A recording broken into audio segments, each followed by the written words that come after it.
दोस्तों साल 1975 में रिलीज हुई फिल्म एक महल हो सपनों का बॉलीवुड की एक ऐसी क्लासिक और भावुक पारिवारिक ड्रामा फिल्म है जिसने दर्शकों के दिलों को गहराई से छुआ था। मशहूर निर्देशक देवेंद्र गोयल द्वारा निर्देशित इस फिल्म में धर्मेंद्र, शर्मिला टैगोर, अशोक कुमार और लीना चंदावरकर ने मुख्य भूमिकाएं निभाई थी। यह फिल्म इंसानी रिश्तों के ताने बाने, प्यार, गलतफहमी और सर्वोच्च बलिदान की एक बेहद खूबसूरत दास्तान है। आज इस सदाबहार फिल्म की कहानी और इस फिल्म से जुड़ी कुछ बातें आपके रूबरू करेंगे। इस फिल्म में लीना चंदावरकर और शर्मिला टैगोर दोनों धर्मेंद्र की हीरोइनें थी। अगर धर्मेंद्र और लीना की फिल्मों की बात करें तो लीना ने धर्मेंद्र के साथ सिर्फ 2 ही फिल्में करी हैं। सिर्फ 2 फिल्मों में ही दोनों ने काम किया। दोनों की जोड़ी दर्शकों को देखने को मिली। पहली फिल्म थी 1971 में रिलीज हुई थी जिसका नाम था रखवाला, और इस फिल्म में लीना चंदावरकर के साथ धर्मेंद्र और विनोद खन्ना दिखाई दिए थे।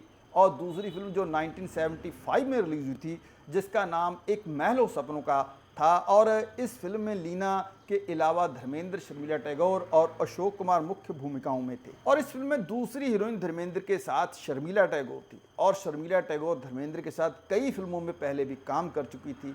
और एक महल हो सपनों का फिल्म के बाद भी शर्मिला और धर्मेंद्र ने सिर्फ एक ही फिल्म में काम किया था। जैसे कि धर्मेंद्र और शर्मिला टैगोर की पहली फिल्म अनुपमा थी जो 1966 में रिलीज हुई थी, और 1966 में ही दोनों की देवर फिल्म भी स्क्रीन पर दिखाई दी थी।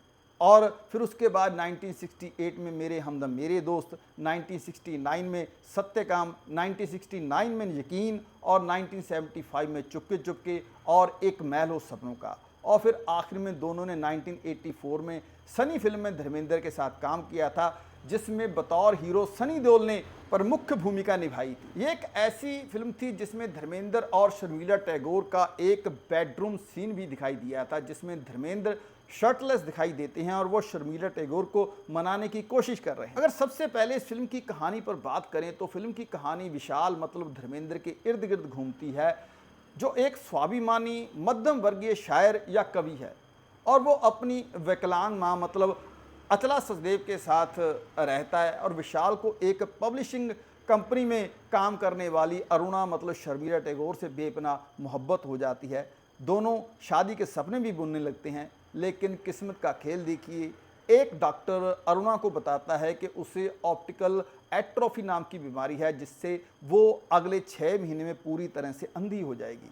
अरुणा नहीं चाहती कि वो विशाल और उसकी लाचार माँ पर बोझ बने। विशाल को इस दर्द से बचाने के लिए वो चुपचाप उससे दूर हो जाती और अपने से बहुत बड़ी उम्र के अमीर व्यक्ति, अमीर मालिक आनंद कुमार सहगल मतलब अशोक कुमार से शादी कर लेती है। अरुणा के इस फैसले से विशाल का दिल टूट जाता है, वो पूरी तरह से बिखर जाता है और नफरत व जुए की राह पकड़ लेता है और शराब में डूब जाता है। वो अपनी कविताएं रामू, शोला, देवन वर्मा को बेचने लगता है। कहानी में नया मोड़ तब आता है जब आनंद कुमार की जवान बेटी सोनिया मतलब लीना चंदावरकर विशाल की कविताओं की दीवानी होकर उससे प्यार कर बैठती है। विशाल भी धीरे धीरे सोनिया को चाहने लगता है। अंत में 6 महीने बाद पता चलता है कि मेडिकल स्ट्राइक के कारण अरुणा की पुरानी मेडिकल रिपोर्ट गलत थी और उसकी आंखों की रोशनी बिल्कुल ठीक है, लेकिन अब तक बहुत देर हो चुकी है। अरुणा अपनी सौतेली बेटी सोनिया की खुशी के लिए अपने प्यार का बलिदान देने का फैसला करती है। कई नाटकीय घटनाएं और उतार चढ़ाव के बाद ये फिल्म रिश्तों की मर्यादा और सच्चे प्यार की एक नई परिभाषा तय करती है। इस फिल्म की शूटिंग शोले फिल्म के साथ साथ चल रही थी। वर्ष 1975 भारतीय सिनेमा के इतिहास का सबसे बड़ा साल था क्योंकि इसी साल शोले फिल्म रिलीज हुई थी। तथ्य यह है कि धर्मेंद्र उसी दौर में शोले फिल्म और एक महल हो सपनों का फिल्म दोनों फिल्मों की शूटिंग साथ में कर रहे थे। व्यस्त शेड्यूल के बावजूद धर्मेंद्र ने दोनों किरदारों के साथ पूरा न्याय किया। हिंदी फिल्म इतिहास में ये फिल्म अपने एक बेहद अजीब और मज़ेदार शुरुआती डिस्क्लेमर के साथ जानी जाती है। फिल्म की शुरुआत में पर्दे पर लिखा आता है, इस फिल्म के अंत में होने वाले लड़ाई के दृश्यों में कुल्हाड़ी की मार खाने के बाद गुंडे मरते नहीं हैं बल्कि सिर्फ बेहोश हो जाते हैं। 70 के दशक की फिल्मों में ऐसा अनोखा डिस्क्लेमर देना अपने आप में एक अनोखा तजुर्बा माना गया। इस फिल्म में संगीतकार रवि का पुराना धुन रीमेक किया गया। इस फिल्म का सदाबहार गाना दिल में किसी के प्यार का जलता हुआ दिया, जिसे लता मंगेशकर ने गाया था, बेहद लोकप्रिय हुआ था।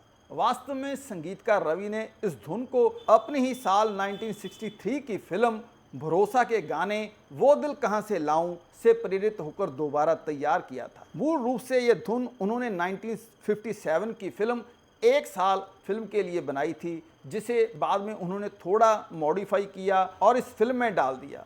इस फिल्म के बैकग्राउंड म्यूजिक और किशोर कुमार की आवाज़ पर भी बड़ा विवाद सामने आया था। इस फिल्म में धर्मेंद्र के लिए मोहम्मद रफ़ी के बजाय किशोर कुमार से गाने गवाए गए थे, जैसे देखा है ज़िंदगी को और एक महल हो सपनों का। इन गानों में इस्तेमाल हुई बैकग्राउंड आवाज़ के लिए कई समीक्षकों और प्रशंसकों का मानना था कि धर्मेंद्र की मखमली और कड़क पर्सनैलिटी पर किशोरदा के बजाय रफ़ी साहब की आवाज़ ज़्यादा जचती है। शुरुआत से ही धर्मेंद्र के लिए रफ़ी साहब की बैकग्राउंड आवाज़ दिया करते थे और दर्शकों को धर्मेंद्र के लिए किशोर कुमार की आवाज़ काफ़ी खटकी और अटपटी लगी, जिसकी वजह से उस वक्त इस कॉम्बिनेशन पर काफ़ी चर्चा भी हुई थी। भले ही आज लोग इस फिल्म को धर्मेंद्र की अन्य बड़ी फिल्मों की तरह ज़्यादा याद नहीं करते, लेकिन साल 1975 में रिलीज़ होने के बाद ये फिल्म उस साल की टॉप 20 सबसे ज़्यादा कमाई करने वाली फिल्मों में शामिल थी। धर्मेंद्र के पहने हुए ब्लेजर्स और धर्मेंद्र की स्मार्टनेस और अलग अलग अवतार दर्शकों को बहुत सुंदर और आज भी अलग दिखाई देते हैं। इस फिल्म के गीतों को अमर बनाने का श्रेय महान गीतकार साहिर लुधियानवी के जादुई शब्दों और संगीतकार रवि की धुनों को जाता है। फिल्म के कुछ मुख्य और बेहद खूबसूरत गाने आज भी सुने जाते हैं, जैसे कि दिल में किसी के प्यार का जलता हुआ दिया, जिसे लता मंगेशकर ने गाया था, और इस ज़िंदगी को कुछ देखा इतने करीब से इस गाने को किशोर कुमार ने गाया, और टाइटल सॉन्ग एक महल हो सपनों का इस गाने को किशोर कुमार और लता मंगेशकर ने गाया था। तो दोस्तों, ये तो थे एक महल हो सपनों का फिल्म के कुछ तथ्य जो 1975 में रिलीज़ हुई थी। तो आज के लिए इतना ही। धन्यवाद। रब रखा।